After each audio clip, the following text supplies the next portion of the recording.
Maaf saya salah. Air putih hangat.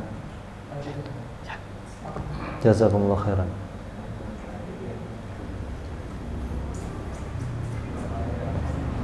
Alhamdulillah. La haula wala quwata illa billah. Allahumma salli wa sallim ala nabiyyina Muhammad wa ala alihi wa sahbihi wa man wala amma ba'd.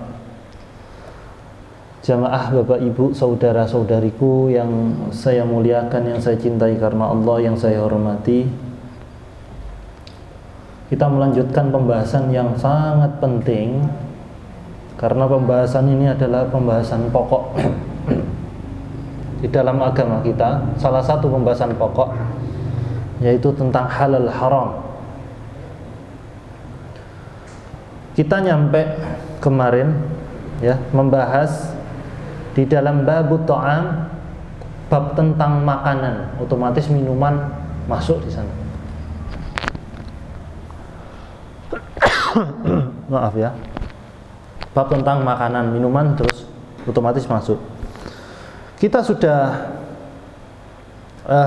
menerangkan bahwa kita sudah belajar bahwa kenapa orang Islam sangat cerewet dengan halal haram, karena ini runtutannya akan sangat panjang jika dilanggar. Selain Allah akan mengazab dia. Kemudian kalau sesuatu yang haram ini terkait dengan hak orang lain, maka kita butuh maafnya orang itu. Setelah itu konsekuensi lagi, kita tidak akan pernah diberkahi. Daging yang tumbuh dari barang yang haram, maka neraka yang pantas dibakar di daging itu agar terbakar dosa-dosanya. Sesungguhnya masuknya seseorang ke neraka itu, kalau dia orang-orang beriman sementara ke neraka, maka itu adalah cara untuk mensucikan, cara Allah untuk mensucikan kita dengan rahmatnya Allah Subhanahu wa ta'ala. Konsekuensinya panjang. Juga kita selama hidup 50, 60, 70 tahun atau lebih, kok semua ghudhiya bil haram, dihabiskan dengan perkara yang haram. Ya Allah, eman kemarin kita bahas, bahkan ibadahnya enggak diterima, sholatnya tidak diterima. Ala yastajabulah, apa mungkin doanya dikabulkan? Apa mungkin doanya diterima? Kata Nabi SAW. Ini komentarnya manusia terbaik. Ala yastajabulah, mana mungkin dikabulkan, mana mungkin diterima doanya. Lalu makanan, minumannya, pakaiannya, perkara yang dihabiskan perkara yang haram. Sedangkan sholat adalah doa. Ya, sholat adalah zikir. Waduh, zikirnya sampai ribuan, sampai ratusan ribu. Ternyata daging yang tumbuh di tubuhnya berasal dari harta haram. Eman, inilah pentingnya kita membahas ini. Hadis pertama kemarin yang kita bahas mengenai kullu dzinabin minas siba fa aqaluhu haram. Setiap hewan buas yang mempunyai gigi taring haram dimakan.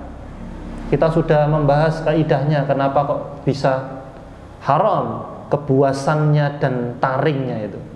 Karena ternyata watak hewan yang kita makan itu akan menurun kepada kita.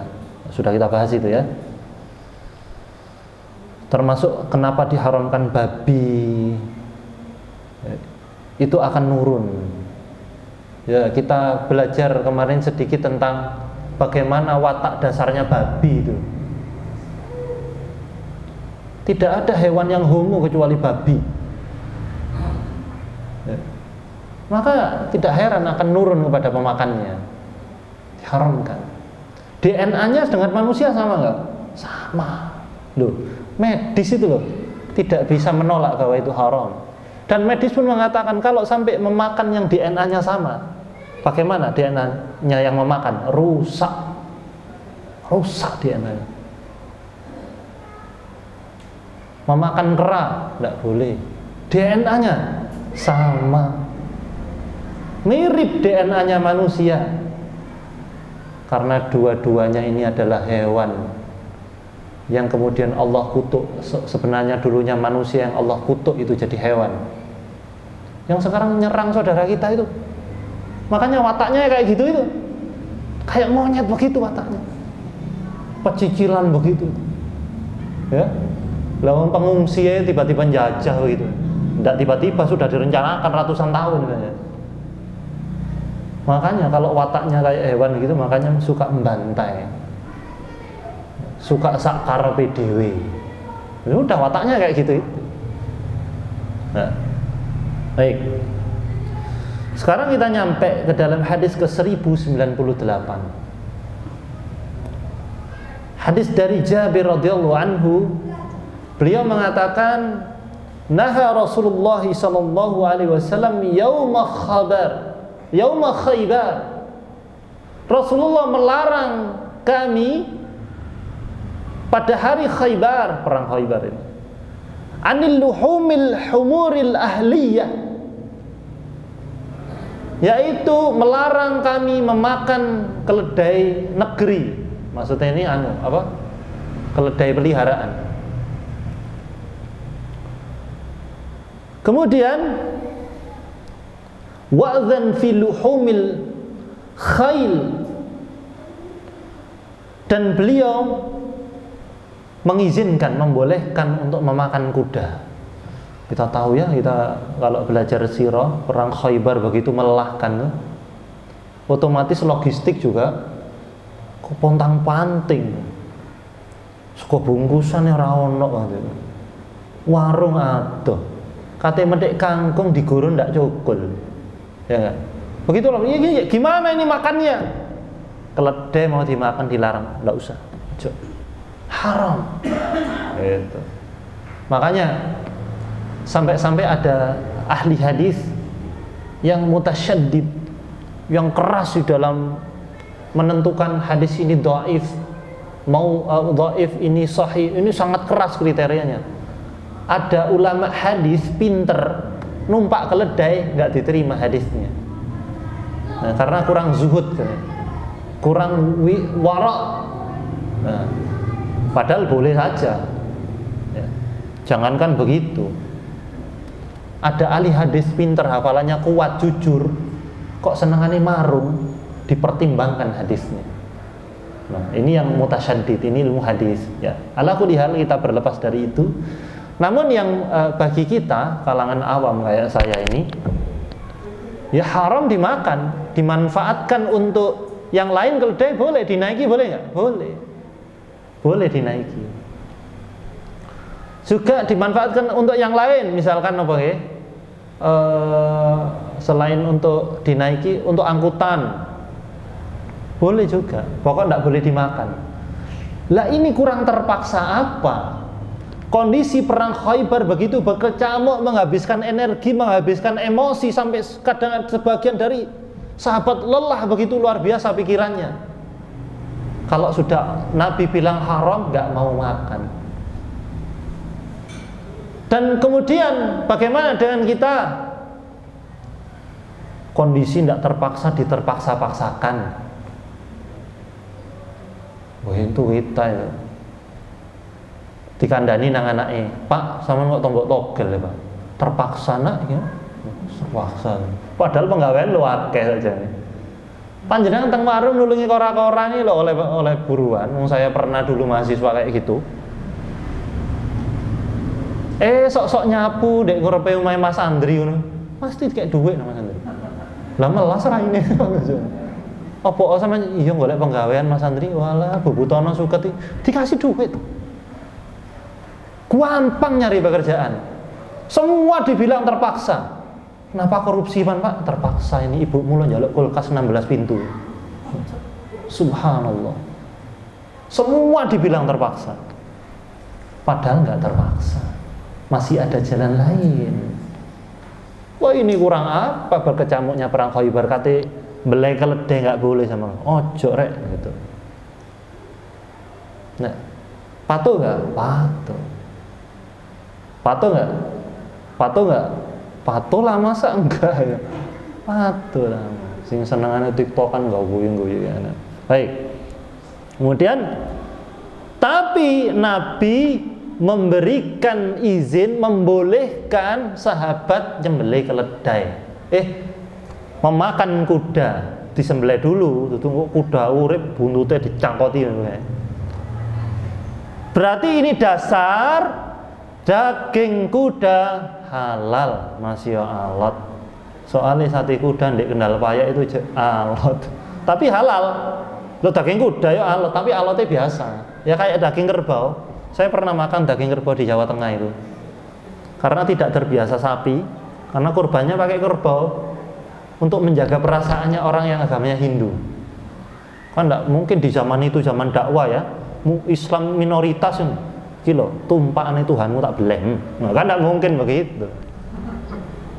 Oke, Masya Allah. Sehingga terbiasa kerbau, rendang kerbau, sate kerbau, itu. Makanya uangnya rusuh-rusuh lagi orang ngangkat gas LPG. Oke, baik. Apa pelajarannya? Allah itu kalau mengharamkan sesuatu pasti ada solusi. Lah waktu itu kan perang Khaybar yang berkecamuk luar biasa. Ini kendaraannya kan apa? Mio, ya. Kendaraannya apa? Kalau nggak keledai ya kuda, sebagian juga unta. Kenapa tidak dibicarakan dalam hadis ini? Berarti nggak pakai unta. Atau kemudian ada prioritas lain. Ini kata ulama, yaitu daripada nyembelih unta, kuda saja. Karena untuk perjalanan jauh, unta ini, unta apa untanya? Onta ya? Apa untal? Oh ya. Yes, onta apa unta ya? Ini cocok untuk perjalanan jauh, untuk pulang nanti biar kuda ini disembelih saja untuk makan. Begitulah ya. Allah kalau sudah mengharamkan sesuatu, maka Allah memberikan solusi kepada kita. Allah mengharamkan perzinahan, kemudian Allah menghalalkan pernikahan. Allah mengharamkan riba, Allah menghalalkan jual beli. Allah mengharamkan khamar, masih banyak yang halal. Es dawet, es campur, jus alpukat, jus jeruk, semuanya halal. Lebih banyak yang haram apa halal? Halal. Makanya aja cari alasan kadang-kadang. Iki kok nggak kaldu babi, cilok nek ndambek babi ndak gurih, Bos. Gurih juga kok. Gurih juga. Enak juga ya. Ada di dulu zaman saya kuliah, ada cilok paling laris di Bedek. Ternyata kemudian ketahuan diulet ambil minyak babi. Masya Allah, jazakumullah khairan. Jazakumullah khairan. Bismillah. Apa hukumnya laki-laki minum pakai gelas pink ya, Masya Allah.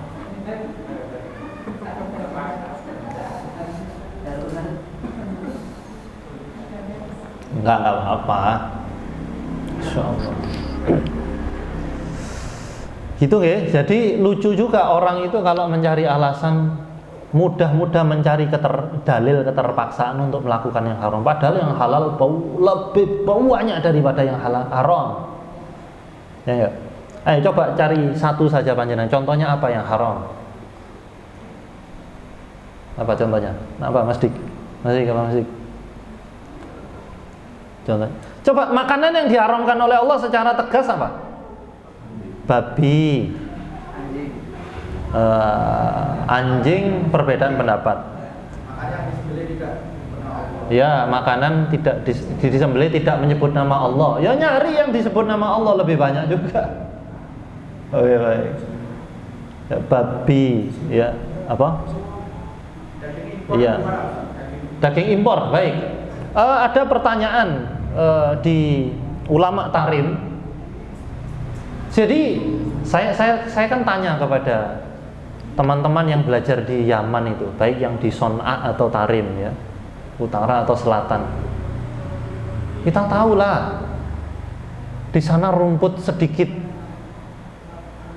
Kita tahu di Aden itu kelaparan. Di Yaman, Aden kelaparan. Oke. Kemudian kita tahu saudara-saudara kita dari kalangan Arab sana suka kambing. Kalau sudah lihat itu di pondoknya Habib Umar bin Hafidh, semoga Allah menjaga beliau, itu kita tahu makannya kambing. Kalau Saudi, Qatar, Kuwait, jangan tanya, itu kaya. Yo, jangan tanya mereka bingung menghabiskan uang. Gimana caranya menghabiskan uang? Tapi ini coba, kambing. Peternakan kambing di mana dan dikasih makan apa? Dedak ya ndak ono. Apa katanya? Katanya Ustadz Arif Hidayat, sahabat kami yang mengajar Ma'had Cordoba. Beliau mengatakan bahwa sampai-sampai di Yaman itu kambing makan plastik gitu. Lah enggak ada rumput kok. Rumput sedikit. Ternyata sumbernya dari mana? Kambing itu impor dari Brasil. Stoknya hampir kebanyakan impor dari Brasil. Kemudian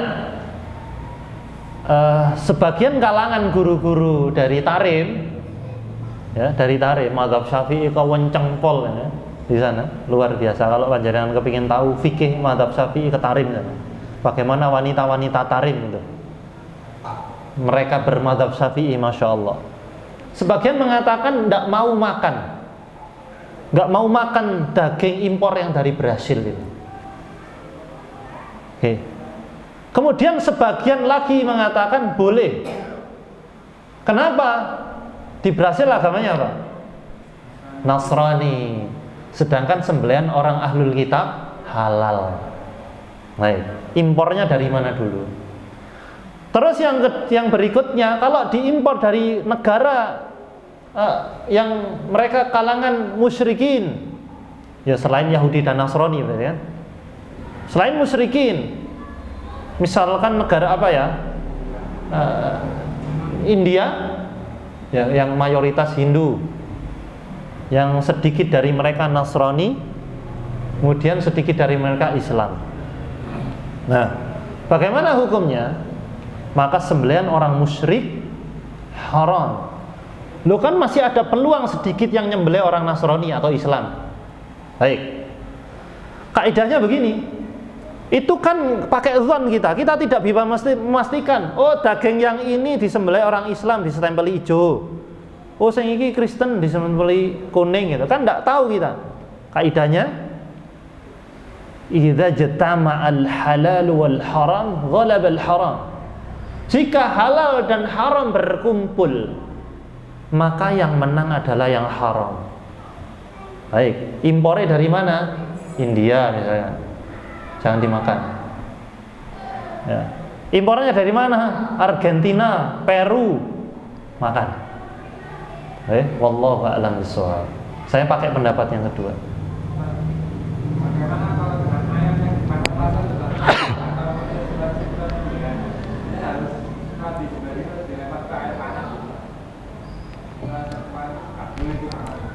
Baik, masya Allah, pertanyaan dari Mas Dika ini faktual.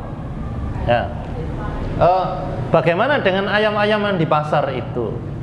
Mereka disembelih, bisa jadi yang nyembelih nyebut nama Allah, bisa jadi enggak. Yang kedua, bisa jadi orang yang nyembelih Islam tapi enggak sholat. Bisa jadi orangnya kadang sholat, ya sholat rutin ya setahun 2 kali, masya Allah ya. Nah, dia nyembelih. Ngapunten, saya itu pernah bisnis catering waktu itu. Awal-awal nikah dulu, ya pernah bisnis catering. Sehingga untuk mencari margin yang luas, ya, saya harus datang ke penyembelihannya. Itu betul-betul saya tahu itu nyembelihnya. Jadi tidak jare wong. Saya sudah keliling 3 ke penyembelihan itu. 2-nya di Mergosono situ, yang 1 di salah satu pasar lah pokoknya. Itu nyembelihnya masya Allah. Ya, saya husnudzon aja, semoga dia. Waktu itu saya masih pakai hukum orang yang tidak sholat dengan sengaja tapi merasa dosa, merasa salah, itu masih fasik. Ya. Sulit saya mencoba berhusnudzon bahwa dia adalah ahli sholat. Kenapa? Kami datang setelah sholat subuh di sana, raine sik ngelinyam. Waduh, subhanallah. Itu yang pertama. Yang kedua, keleke kefecufut. Kecut. Ini sholat subuh ta ora wong iki. Padahal antri ini itu sampai jam setengah 6, jam 6. Nah dari situ saya sulit husnudzan bahwa dia sholat. Baik, saya pakai dalil fasik waktu itu. Yang ngaji waktu itu pakai dalil bahwa ini fasik, berarti masih Islam. Walaupun ya ndak kurang itu nyembelihnya Mas Dika. Waduh, ngapunten ya, ini tidak membahas hukum ya. Sampai rokokan. Waduh ya Allah ya Rabb. Ya, maaf ya saya ndak membahas hukum rokok loh ya, maaf ya. Nah, baik, kan hukum rokok terbagi dua, ada yang makruh dan haram. Monggo panjenengan tumut pundi. Ya. Terus permasalahannya adalah Mas Dika, kalau kita pakai pendapat ulama yang dia meninggalkan sholat, yaitu kafir, saya pakai itu sekarang. Mungkin seterusnya pakai itu saya, yakin banget. Berarti dia kafir, agamanya apa? Sekalian Nasrani halal, sekalian dia Yahudi halal. Lah ketika dia keluar dari Islam tidak sholat, ini agamanya apa? Loh, lah bingung. Bingung. Statusnya tidak jelas sebelum dia taubat. Ya, masalahnya di sana, bukan masalahnya diginikan kemudian diginikan. Selama dia membaca bismillah, ada sebagian ulama di dalam hukmul udhiyah, hukum sembelihan, itu ketika nyembelihnya banyak boleh dirapel di awal basmalahnya. Ya, sebagian, tapi saya nggak pakai itu. Ya, saya nggak pakai itu ya. Ini pendapat lemah. Saya nggak mengatakan pendapat salah. Pendapat lemah dikiaskan ke bolehnya mendobel niat. Wis ini masalah fikih loh ya, jangan dibahas ya. Oke, saya nggak pakai itu sekali lagi. Nah, seandainya itu benar dikiaskan ke begitu, maka sembelihannya tetap sah. Tetap sah sembelihannya. Namun dia zalim kepada hewan. Bisa jadi dagingnya nggak thayyib. Halal ya, halal, tapi nggak thayyib. Lah darahnya belum selesai. Kadang-kadang panjenengan ndamel ayam bakar sik ono gotene ngumpul. Lah sik langsung waduh masukno banyu panas. Soalnya banyu panas itu waduh panas yang mendidih Mas, subhanallah. Enggak, maksudnya ini kero begitu loh. Ternyata saya pernah tanya ini air kapan? Waduh ini ganti kadang 5 dino Mas. Soalnya sibuk ini. Tapi ada yang juga setiap hari. Ya. Jadi bisa jadi nggak thayyib, jadi turunannya banyak itu. Sehingga kita cari pedagang itu yang amanah. Pedagang ayam kalau bisa panjenengan biasanya kalau ke pasar sukun jangan tengeri. Kira-kira dia pedagang iki sing raine ketok salat begitu kan beda gitu. Entah dia pakai skincare, day cream, night cream atau enggak, ketara wong wudu enggak itu. Lu aku pakai MX Glow ngono jare. Ya. Tapi lek ndak wudu ya ketok. Ya MX kan macam-macam, ono sing 135 cc, ada yang 150 cc. Kalau yang 150 pakai mesinnya Vixen kan, beda. Delta box. Oke. Coba orang-orang kafir itu, walaupun mereka pakai skincare yang mahal, wih ke skincare hanya Geraldine ngono jare. Tapi lek ndak wudu ketara, sorry. Ya, kita cari pedagang yang amanah. Oh iki ya Allah, iki raine ya sakjane ya enggak ganteng tapi nyenengno. Ya, karena kelihatan orang yang kena wudu itu sehitam-hitamnya Bilal, terang. Ya, Masya Allah, radhiyallahu anhu. Ngoten nggih? Kalau di sini itu kelihatan ahli sholat semuanya, Masya Allah, terang semuanya. Tadi menyamakan Nasrani dengan ahli kitab, apa bisa disamakan? Karena ahli kitab itu kalau ada penjelasannya adalah orang yang masih memegang agama Nasrani yang masih lurus. Karena Nasrani kan agama bid'ah, ya kan? Kitab-kitabnya aja sudah tidak ada yang original. Ya baik, barakallahu fikum. Turunnya ayat penghalalan itu atau turunnya Al-Quran itu Yesus sudah dituhankan belum? Sudah. Tapi ada kitab yang kan masih ada yang masih lurus, masih ada pendeta yang ketemu Ahlul Fatrah. Ya, Buhaira. Baik, ayat ini umum. Ini ayat umum.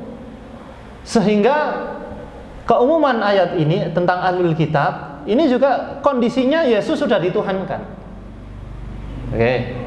Jadi pembahasan ahlul kitab begitu, termasuk kemudian ketika agama kita berbicara, tidaklah kedekatan orang beriman itu dengan agama lain kecuali dengan Nasrani. Nah, itu kan berbicara tentang kondisi Nasrani pada waktu itu. Coba di perang antara Romawi dengan kaum musyrikin, Nabi dukung siapa? Romawi. Ya, Roma. Nggak tahu kalau dengan Juve, dengan beda lagi nih. Tapi orang Eropa gitu loh maksud saya. Memang kondisinya Yesus sudah dituhankan. Isa al-Masih, Isa alaihi salatu wassalam sudah dituhankan. Wallahu a'lam bishawab. Gitu. Memang mereka ahli nar, betul. Cuma dalam kondisi-kondisi inilah adilnya Allah Subhanahu wa taala. Maha rahmatnya Allah Subhanahu wa taala. Bahkan pamannya Nabi Shallallahu Alaihi Wasallam, dia mati kafir. Siapa dia coba? Dia mati kafir karena pernah membantu Nabi. Azabnya diperingan. Ya, azabnya itu cuma pakai sandal dari api yang ketika dipakai utake umep. Mek ngono tok, ringan. Lah ya, kafir. Tapi hanya karena pernah bantu Nabi. Ringan kan? Mek gawe sandal geni tok terus meletos tes kayak mercon bantingan. Ringan apa ringan? Berat, nggih, berat sak ringan-ringan. Itu kan dari situ kita berpikir, Allah itu alimun. Ya, Maha tahu. Rahmatnya begitu luas. Maka akal kita tidak akan pernah menjangkau setiap keputusan Allah kalau tidak dihadapi dengan keimanan dan ilmu. Wallahu a'lam bishawab. Ada lagi? Maaf, nanti saya langsung cabut nggih, izin nggih, karena harus segera nyampe di tempat tertentu. Di dua tempat tertentu. Satu ke tempat harus membantu keluarga, kemudian yang satu ke tempatnya ini. Siapa namanya? Billy. Ya, di Karangploso. Sudah saya jamak soalnya. Ada lagi? Nggak ada? Baik. Insya Allah pekan depan kita akan membahas tentang belalang. Tentang belalang. Apa hukumnya makan belalang? Terus kalau makan belalang biduren apa hukumnya? Setelah itu bagaimana dengan jangkrik, gangsir, orong-orong, tumo dan lain-lain, itu nanti kita bahas. Terus serius ini Bu, tumo dibahas. Biasanya kan sama ngene gua. Saya ndak oleh tumo ya oleh lingso ya. Nggih. Akhirnya oleh sak tekem lingsoe murus ya, Masya Allah. Alhamdulillah, Allahumma salli wa sallim ala nabiyina Muhammad. Subhanakallahumma wa bihamdika asyhadu an la ilaha illa anta astaghfiruka wa atubu ilaik. Wassalamualaikum warahmatullahi wabarakatuh.